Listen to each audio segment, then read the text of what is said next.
इकलौता बेटा। शिवम स्कूल से वापस आया। वह लिफ्ट में घुसा, तभी उसी के फ्लोर पर रहने वाला राकेश मिल गया। वह शिवम के ही स्कूल में पढ़ता था। शिवम ने पूछा, क्या हुआ, आज स्कूल नहीं गया? ये सुनकर राकेश बोला, मेरे पापा आज मुझे घुमाने ले गए थे और जानता है उन्होंने मुझे क्या दिया? ये कहकर उसने जेब से आईफोन निकालकर दिखाया। शिवम ये देखकर रह गया, हैरान रह गया। अभी से आईफोन? मेरे पापा तो मुझे सिंपल सा फ़ोन भी नहीं देते। ये सुनकर राकेश हंसने लगा। किस दुनिया में रहते हो तुम लोग? आईफोन के बिना आजकल कुछ नहीं होता है। जिसके पास आईफोन नहीं उसे गरीब मानते हैं। कुछ ही देर में दोनों का फ्लोर आ गया। शिवम अपने घर पहुंचा। वह आज तक बहुत परेशान था। सीधा अपने कमरे में चला गया। शिवम संतोष जी और राधिका जी का इकलौता बेटा था। संतोष जी एक कंपनी में नौकरी करते थे। उनकी सैलरी से फ्लैट और गाड़ी की EMI निकल जाती तो कुछ बचता नहीं था। बस किसी तरह गुजारा हो रहा था। इस अपार्टमेंट में शिफ्ट होते ही उनके खर्चे डबल हो गए थे। स्टेटस के चक्कर में गाड़ी भी लेनी पड़ गई। राधिका जी शिवम के कमरे में गई। क्या बात है बेटा, तबीयत ठीक नहीं है क्या? चल खाना खा ले। शिवम ने लेटे लेटे ही जवाब दिया, मुझे भूख नहीं है। राधिका जी समझ गई कि किसी बात पर गुस्सा है। वो बोली, मुझे बता बात क्या है? क्या स्कूल में किसी ने कुछ कह दिया? शिवम उठकर बैठ गया। मम्मी पता है मेरे सारे दोस्तों के पास आईफोन है, बस एक राकेश के पास नहीं था। आज उसके पास पापा ने भी उसे आईफोन दिला दिया।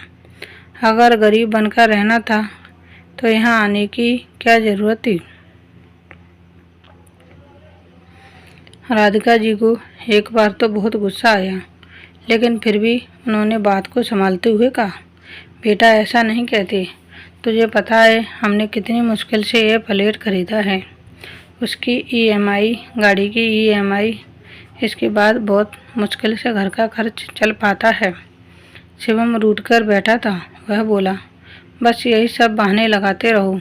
पापा को बोलो ना कोई बड़ी कंपनी ढूंढ लें जहां सच्ची सैलरी मिले। राधिका जी को अब गुस्सा आ गया। हाँ, तुझे लगता है तेरे पापा जानबूझकर कम सैलरी की नौकरी कर रहे हैं? जानता भी है कुछ बड़ी कंपनी से हर दिन लोग निकाले जा रहे हैं। और हाँ, कान खोल कर सुन ले, कोई आईफोन नहीं आ रहा है। तेरे स्कूल की फीस भर रहे हैं, वही काफ़ी है। अपनी पढ़ाई कर, इन सब चक्करों में मत पड़। मम्मी को गुस्से में देखकर एक बार शिवम को लगा कि अगर ज़्यादा बोला तो मम्मी मानना भी शुरू कर देंगी। इसीलिए वह चुप हो गया और मुंह फेर कर सो गया। शाम को संतोष जी घर आए। शिवम, ये मैं क्या सुन रहा हूँ? आज तुम फिर से आईफोन की जिद पकड़ कर बैठ गए। मैं तुम्हें आईफोन नहीं दिलवा सकता।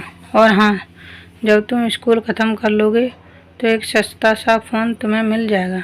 इससे ज़्यादा की उम्मीद मुझसे मत करना। पापा, आपको पता है जिस सोसाइटी में आप हमें ले आए हो वहाँ और मेरे स्कूल में सबके पास आईफोन है। सब मुझसे अच्छे कपड़े पहनते हैं, सबके पास बाइक है। हमें यहाँ आना ही नहीं चाहिए था। संतोष ने शिवम को अच्छे से डांटकर समझा दिया। तब से शिवम उनसे कम ही बात करता था। एक दिन संतोष जी सुबह सोकर उठे तो उन्होंने देखा शिवम घर पर नहीं है। संतोष जी उसे ढूंढने गए, लेकिन वह कहीं नहीं मिला। वे घर आए तो राधिका जी बैठी रो रही थी। उन्होंने एक खत संतोष जी को पकड़ा दिया। उसमें लिखा था, पापा, मैं घर छोड़कर जा रहा हूँ। मैं अब कुछ बनकर ही वापस लौटूंगा। एक एक चीज़ के लिए मन मारकर मैं नहीं रह सकता। संतोष जी सिर पकड़कर पलंग पर बैठ गए। इधर शिवम ट्रेन पकड़कर सीधा मुंबई पहुंच गया। उसे यकीन था कि एक दिन वह बड़ा आदमी बन जाएगा। स्टेशन से बाहर आते ही चारों तरफ भीड़ दिख रही थी। शिवम एक होटल के सामने से गुजरा। उसे भूख लगी थी। वह उस होटल में गया। वहाँ एक वेटर आया। उसे खाने का ऑर्डर ले गया। कुछ देर में एक कमज़ोर सा आदमी जिसकी उम्र लगभग 45 साल की थी, खाना टेबल लगाकर रखा।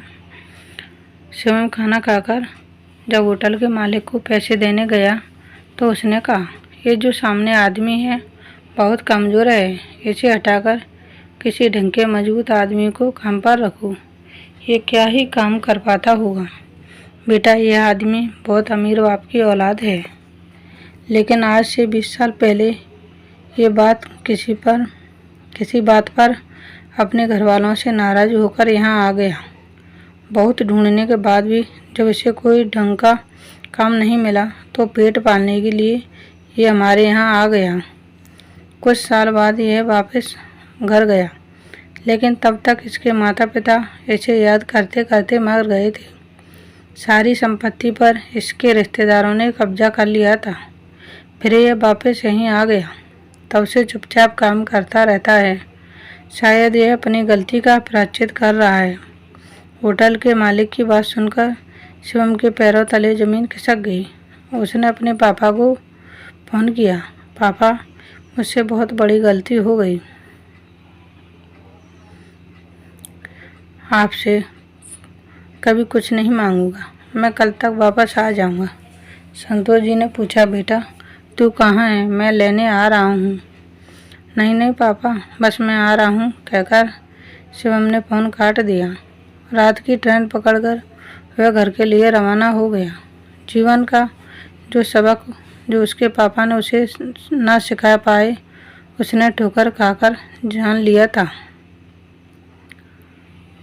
Thanks for watching. Please like share and subscribe. धन्यवाद दोस्तों। Bye bye.